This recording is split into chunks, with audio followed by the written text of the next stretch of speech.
Hello students, welcome to Saraswat International Academy. आज हम 10th standard maths के लिए चैप्टर नंबर 6 ट्रायंगल्स का थर्ड पार्ट देखने जा रहे हैं।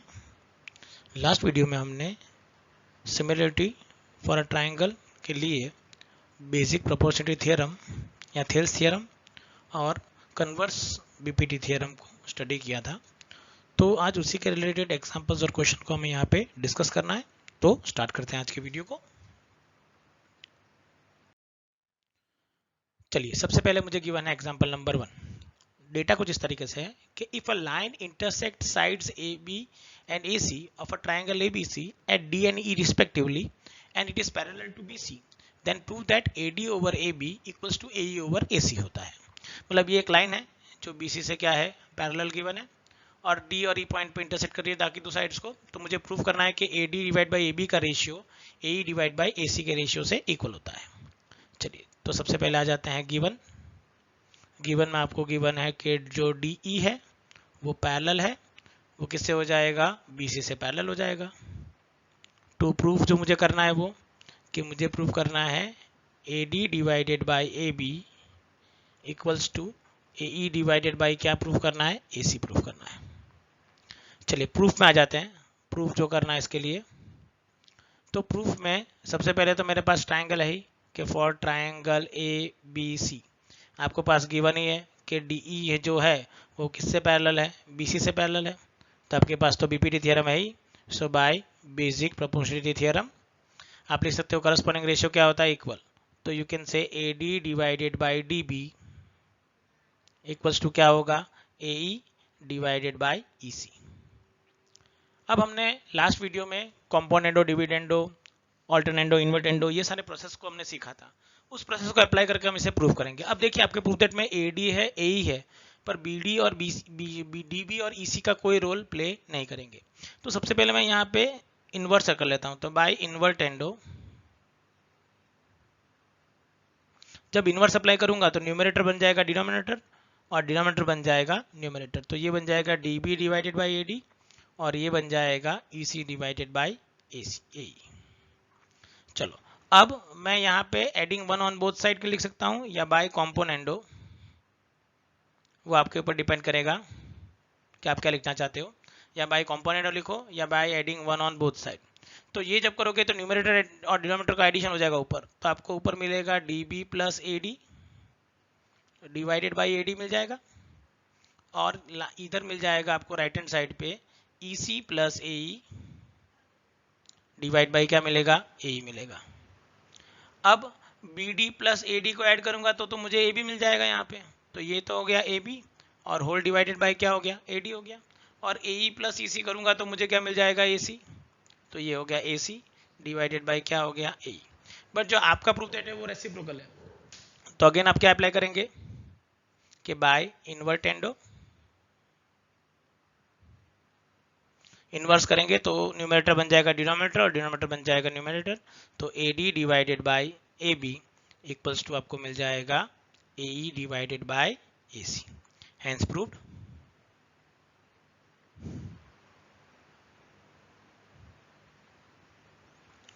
तो इस तरीके से आप प्रूव कर सकते हो कि किस तरीके से रेशियो मिलेगा। तो हमने last time invertendo, componendo, dividendo ये सारे केसेस हमने देखे ही रखे ऑलरेडी। तो उसी केस को आपको फॉलो करना है ताकि आप इसे इजीली सॉल्व कर सकते हो। तो आपके ऊपर डिपेंड करेगा कि आप उसे कैसे सॉल्व कर रहे हो और किस तरीके से सॉल्व कर रहे हो। ठीक है, तो ये हो जाएगा आपका एग्जाम्पल नंबर 1। चलिए आगे बढ़ते हैं। अब आपको गिवन है एग्जाम्पल नंबर 2। चलो, एग्जाम्पल नंबर 2 में आपको गिवन है कि A B C D is a trapezium, A B is parallel to D C, E and F are the points on the non-parallel sides AD and BC respectively, such that EF is parallel to AB. Now show that AE divided by ED equals to BF divided by FC. अब यहाँ पे मुझे proof करना है कुछ इस तरीके से। सबसे पहले गिवन टू प्रूफ तो आपको हर एक में लिखना है। अगर प्रूफ दैट टाइप का आप क्वेश्चन कर रहे हो तो आप गिवन टू प्रूफ तो लिख ही दो। गिवन में आपको गिवन है कि in trapezium ABCD, in ABCD आपके पास क्या गिवन है, A B parallel to D C given है और दूसरा डेटा भी गिवन है आपको कि E F is parallel to A B है। ये भी आपको दिया ही था यहाँ पे। टू प्रूफ जो आपको करना है वो क्या था कि ए ई डिवाइडेड बाय जो ई डी आएगा वो हो जाना चाहिए equal to B F divided by F C हो जाना चाहिए। चलो यहाँ पे थोड़ा सा मैं कंस्ट्रक्शन पार्ट करूंगा। तो कंस्ट्रक्शन जो मैं करना चाहता हूँ वो देखो, कंस्ट्रक्शन में मैं करूंगा जॉइन ए सी। तो मैं ए और सी को ज्वाइन करूंगा। तो मैं ए और सी को ज्वाइन करता हूँ किस तरीके से। अब ए और सी को जैसे ज्वाइन करूंगा तो यहाँ पे एक पॉइंट मिलेगा, तो वो पॉइंट को मुझे अज्यूम करना पड़ेगा। तो जैसे मैंने कहा था ए और सी एक लाइन में से मैं अगर ऐसे स्ट्रेट ज्वाइन कर लेता हूँ ए सी को, तो यहाँ पे मुझे एक पॉइंट मिल जाएगा, उसे मुझे देखना है। तो मैंने ए सी को इस तरीके से ज्वाइन कर लिया यहाँ से, और ये वाला पॉइंट मिल गया, उसे मैंने कह दिया पॉइंट जी। तो यहाँ पे लिखेंगे join A C which intersect E F at G. तो वो ई एफ को जी पे इंटरसेक्ट करेगा, वैसा मैं अज्यूम कर लेता हूँ। चलो अब उसके बाद क्या होगा, ये करने के बाद प्रूफ स्टार्ट करते हैं इसके लिए। चलो प्रूफ में सबसे पहले आपके पास गिवन था कि जो ए बी है वो किससे पैरेलल है, डी सी से। जो ई एफ है वो किससे पैरेलल है, ए बी से। सो यू कैन से कि जो डी सी है वो भी किससे पैरेलल हो जाएगा, डी सी और ई एफ भी क्या हो जाएंगे, एक दूसरे से पैरेलल। चलिए अब यहाँ पे मैं अलग अलग ट्राइंगल लेता हूँ और उसके अकॉर्डिंग इसे सॉल्व करने की ट्राई करते हैं। तो अब यहाँ पे ले रहा हूँ मैं for triangle A D C. कौन सा ट्राइंगल ले रहा हूँ, ए डी सी। अब ए डी सी ट्राइंगल के लिए मैं लिख सकता हूँ कि जो ई जी है वो पैरेलल होगा डी सी से। अब ई जी डी सी से पैरेलल क्यों हुआ, क्योंकि ई जी है पार्ट ई एफ का, और E F parallel to D C हमने ऑलरेडी लिख रखा है। तो ई एफ अगर डी सी से पैरेलल है तो उसका एक पार्ट ई जी भी क्या होगा, डी सी से पैरेलल। तो यहाँ पे अब क्या लग जाएगा, बीपीटी थ्योरम। तो बाय बीपीटी थ्योरम आप लिख सकते हो रेशियो इक्वल होगा, मतलब आप लिख सकते हो कि A E divided by E D equals to आपको मिलेगा A G divided by G सी। ये हो जाएगा आपका रिजल्ट नंबर 1। चलिए आगे बढ़ते हैं। अब दूसरा ट्रायंगल ले रहा हूं। So for triangle ABC, ABC triangle के लिए मैं लिख सकता हूं कि जीएफ है वो पैरेलल होगा एबी से। अब जीएफ क्यों पैरेलल है, क्योंकि वो जीएफ भी ईएफ का पार्ट है, और ईएफ पैरेलल एबी होने की वजह से जीएफ भी क्या हो जाएगा, एबी से पैरेलल। तो अगेन आपको क्या मिलेगा, बाय बीपीटी थ्योरम। अब रेशियो हमेशा इधर से लेना पड़ेगा, इस डायरेक्शन में। तो रेशियो कुछ मिलेगा ऐसे, G C divided by A G is equals to F C divided by B F. ये कुछ ऐसा रेशियो मिलेगा। अब मैं यहाँ पे एक अप्लाई कर रहा हूँ कि बाई इन्वर्टेंडो, मैं इन्वर्स कर रहा हूँ इसका। तो मैंने इन्वर्टेंडो अप्लाई कर दिया। इन्वर्टेंडो अप्लाई करूँगा तो मुझे मिलेगा A G divided by G C is equals to B F divided by F C. ये हो जाएगा रिजल्ट नंबर 2। सो आपके पास दो रिजल्ट आ गए, from result number 1 and result number 2। देखो ये भी ए जी ओवर जी सी है, ये भी ए जी ओवर जी सी है, तो बाकी की दोनों भी इक्वल हो जाने चाहिए। तो from 1 and 2 you can directly से ए ई ओवर जो ई डी होगा उसकी वैल्यू इक्वल हो जाएगी किससे, B F over F C से। तो कितना इजीली प्रूफ हो गया कि B F over F C equal हो जाएगा। ये रिजल्ट याद रखना, मैं आगे भी एक रिजल्ट काम आने वाला है, तो वो आपको पता होना चाहिए कि आप उसे कैसे यूज़ करने वाले हो। तो ये रिजल्ट हमारे लिए ज़्यादा इंपॉर्टेंट है, तो आपको ध्यान रखना है कि इससे आप कैसे करेंगे। एकदम सिंपल प्रोसेस है, बस आपको ध्यान में रखना है कि जो रेशियो ले रहे हो वो हमेशा सिंगल पॉइंट से स्टार्ट होता है, वो आपको पता होना ज़रूरी है, तब जाके ये क्वेश्चन ईजिली कर पाओगे। चलिए ठीक है, हो गया ये आइडिया। चलो उसके बाद बढ़ते हैं आगे के क्वेश्चन के लिए। चलिए आगे गिवन है क्वेश्चन नंबर 3, मतलब एग्जांपल नंबर 3। फिगर 6.16 नीचे गिवन है ऑलरेडी। मुझे गिवन है कि P S by S Q equals to P T by T R and angle PST is equals to angle PRQ, then prove that angle triangle PQR is an isosceles triangle। मुझे proof करना है कि triangle जो PQR है वो एक isosceles triangle है, वो प्रूफ करना है इसके लिए। चलिए यहाँ पे भी आपको गिवन टू प्रूफ तो बताना ही पड़ेगा, क्योंकि प्रूफ टाइप क्वेश्चन कर रहे हो आप। तो यहाँ पे मैं लिख दूंगा गिवन। चलो गिवन में आपके पास एक तो डेटा गिवन है P S divided by S Q is equals to P T divided by T R, लिख सकते हो आप ये पहला तो केस। बाद में आप लिख सकते हो कि angle P S T is equals to angle P R Q हो गया। चलो टू प्रूफ करना है कि that triangle P Q R is an isosceles triangle.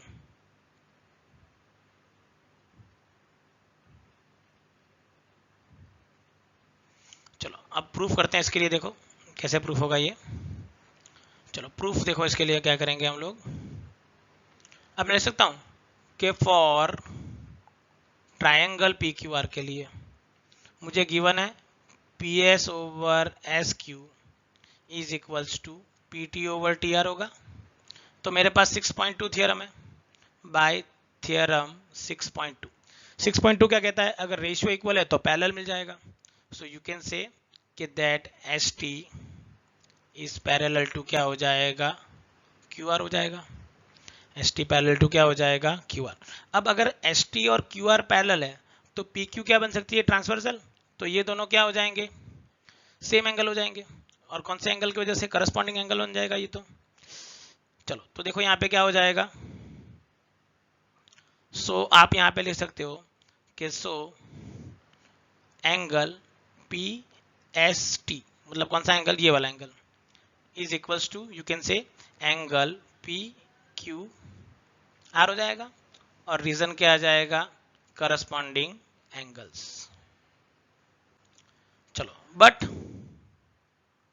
आपके पास ऑलरेडी गिवन ही है कि that P S T equals to क्या है, एंगल पी आर क्यू।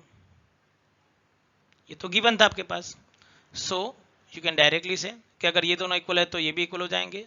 तो angle P Q R is equals to क्या हो जाएगा, एंगल पी आर क्यू हो जाएगा। अब एंगल इक्वल है तो हमारे पास थियरम था कि उसके ऑपोजिट वाली साइड भी इक्वल हो जाएगी।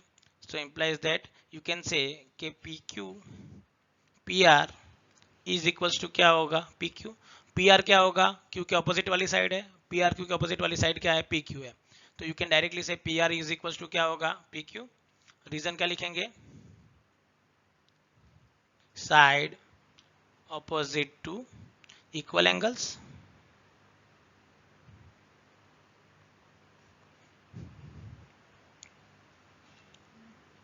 आर इक्वल, चलो अगर दो साइड इक्वल होती है तो ट्रायंगल क्या बन जाएगा, आइसोस्केलस ट्रायंगल, हमें पता ही है। सो यू कैन से कि triangle P Q are is an isosceles, it is an isosceles triangle।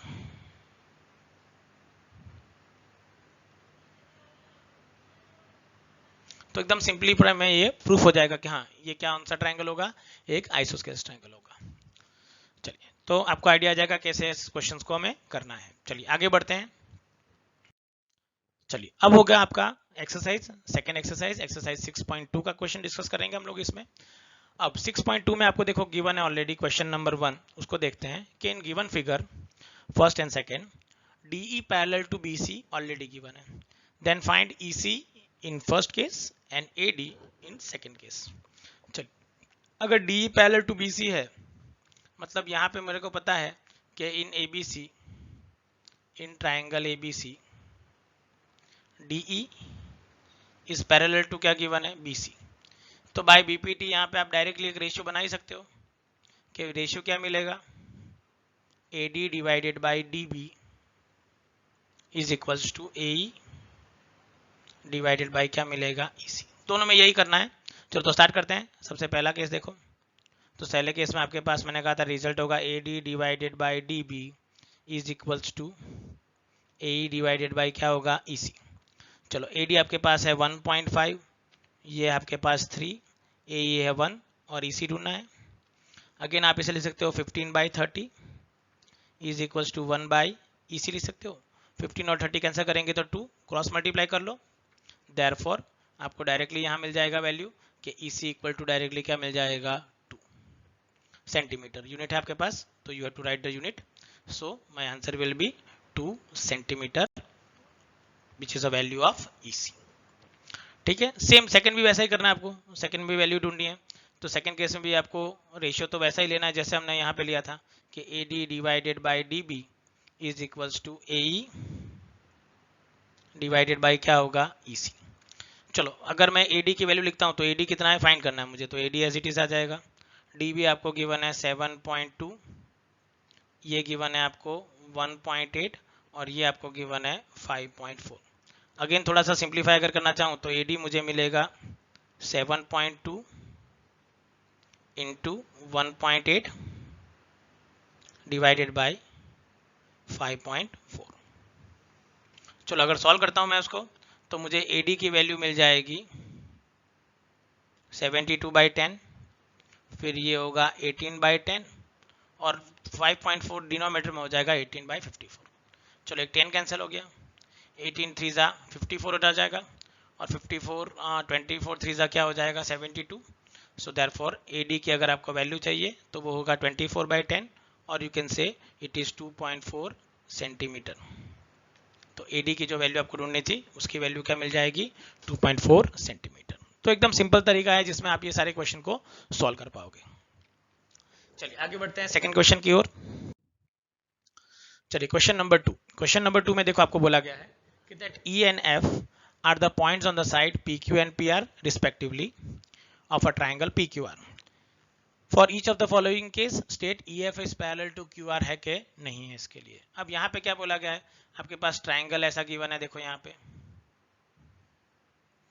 PQR और यहाँ पे आपको गिवन है EF और मुझे बताना है कि EF पैरेलल टू QR होगा कि नहीं है। अगर EF पैरेलल टू QR है तो आपको मिलना चाहिए PE over EQ is equals to, अगर मिलना चाहिए PF ओवर क्या मिलना चाहिए FR। अगर ये मिलेगा then you can say that your EF is parallel to क्या होगा QR होगा। तो यही केस मुझे हर एक के अंदर फाइंड करना है। चलिए देखिए फर्स्ट केस में देख लेते हैं क्या होता है। तो केस नंबर 1, चलो केस नंबर 1 में आपको पहले फाइंड करना है कौन सा ratio, PE divided by EQ find करना है। चलो तो PE की वैल्यू है आपके पास 3.9 और EQ की वैल्यू है आपके पास 3, तो 3.9 बाई 3 करोगे तो इसका आंसर क्या हो जाएगा 1.3 हो जाएगा। चलिए फिर मुझे फाइंड करना है PF ओवर FR। PF की वैल्यू है 3.6, इसकी वैल्यू है 2.4। चलो 3.6 को आप लिख सकते हो 3 इंटू 1.2 और इसे मैं सकता हूँ 2 इंटू 1.2, 1.2 कैंसिल, 3/2 हो जाएगा 1.5। सो यू कैन से कि PE ओवर EQ की वैल्यू नॉट इक्वल टू आ गई किससे, PF ओवर FR से। अगर इक्वल नहीं है then you can say, then you can directly say जो साइड थी वो पैरेलल नहीं होगी। So then you can say EF is not parallel to QR। समझ में आ जाएगा कैसे करना है, सिंपल तरीका है जिसमें आप ये सब चीजों को कर सकते हो। सेकंड क्वेश्चन में भी सेम इसी प्रोसेस को करना है। तो सेकंड क्वेश्चन में एज आपको होमवर्क दे रहा हूं, बस आपको उसको ट्राई करना है कि आप उसे कैसे करेंगे। चलिए आगे बढ़ते हैं क्वेश्चन नंबर 3 में। अब क्वेश्चन नंबर 3 में थोड़ी सी दिक्कत है, आपको PQ मतलब ये पूरी वैल्यू गिवन है 1.28, ठीक है ना, और PR मतलब कि ये पूरी वैल्यू गिवन है आपको 2.56। अब PE आपको गिवन है 0.18 और ये गिवन है आपको, तो ये क्या होगा 1.28 माइनस 0.18 तो 1.10 हो जाएगा। वैसे ही PE की वैल्यू आपके पास है 0.36 और 2.56 है, तो ये हो जाएगा 2.20 हो जाएगा। देखो ये वैल्यू, चलो वापस आप फाइंड कर लो। आपको फाइंड क्या करना है PE ओवर EQ। चलो PE ओवर EQ क्या हो जाएगा, देखो तो PE ओवर EQ आपको मिलेगा, PE की वैल्यू क्या थी 0.18 थी आपके पास और ये था 1.10, दोनों में दो जीरो को एलिमिनेट करेंगे तो you will get 18 divide by 110। अब इसे ऐसे ही छोड़ देते हैं, बाकी वाला क्वेश्चन करते हैं। सो मेरे पास आ जाएगा नेक्स्ट रेशियो कौन सा है PF ओवर FR। अब PF है मेरे पास 0.36 और ये है मेरे पास 2.20। सॉल्व करने पे मुझे मिलेगा 36 डिवाइडेड बाई 220। अगेन दोनों को 2 से कैंसिल करूंगा तो मुझे मिलेगा 18 divide by 110। So you can say कि जो आपकी PE ओवर EQ की वैल्यू है वो इक्वल हो गई है PF ओवर FR से। सो यू कैन से कि दैट EF, जो EF है वो पैरेलल होगा किससे QR से। तो एकदम सिंपल तरीका है जिसमें ये सब चीज़ों को आप फाइंड कर सकते हो। जो BPT थ्योरम है और कन्वर्स BPT है, बस उसी दोनों को याद करना है इस एक्सरसाइज के लिए और उसी के अकॉर्डिंग आप इसको सॉल्व करोगे। तो आज की वीडियो को हम यहीं पे कंप्लीट करते हैं। नेक्स्ट वीडियो में इसके आगे के जो क्वेश्चंस हैं उसका डिस्कशन हम करेंगे। So thank you very much for watching this video.